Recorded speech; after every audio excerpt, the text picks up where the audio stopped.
Guys, இன்னைக்கு big Boss season 9ல மூன்றாவது வாரம் நடந்து கொண்டிருக்கு.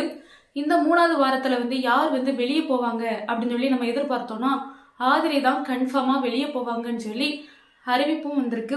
அப்படி நம்ம பார்க்கும் போச்சுல ஆதிரை இந்த வீட்டுக்குள்ள எந்த ஒரு பெர்ஃபார்மன்ஸும் பண்ணல. அதே டைம்ல மக்கள் கிட்டயுமே அவங்களுக்கான வரவேற்பு சரியாகவே கிடைக்கல. அதே மாதிரி ஆதிரை வந்த முதல் வாரத்துல நல்லா எல்லாருக்கிட்டையுமே ஆக்டிவா தான் இருந்த மாதிரி இருந்தாங்க. ஆனா அடுத்தடுத்த வாரங்கள்ல அவங்க எஃப்ஜேயை லவ் பண்றேன் அப்படிங்கிற ஒரு ட்ராக்ல போனதுனால அவங்களுக்கான ஒரு கண்டென்ட்டா இருக்கட்டும், அப்புறம் கேம்லயுமே அவங்க அவ்வளவா இன்வால்வ் ஆன மாதிரியே தெரியல.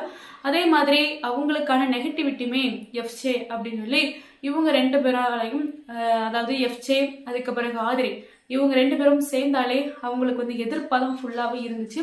அந்த மாதிரிதான் மக்கள் கிட்டயுமே ஆதிரை அப்புறம் எஃப்ஜேக்குமே எதிர்ப்பு இருந்துச்சு. அதே மாதிரி எஃப்ஜே கூட இருக்கிறதுனாலையும் அதுக்கு பிறகு ஆதிரையோட பிஹேவியர்ஸ் எதுவுமே பிடிக்காததுனாலுமே இந்த வாரத்துல ஆதிரை தான் வெளியே போவாங்க அப்படின்னு சொல்லி கன்ஃபார்மாவே அறிவிச்சிருக்கிறாங்க.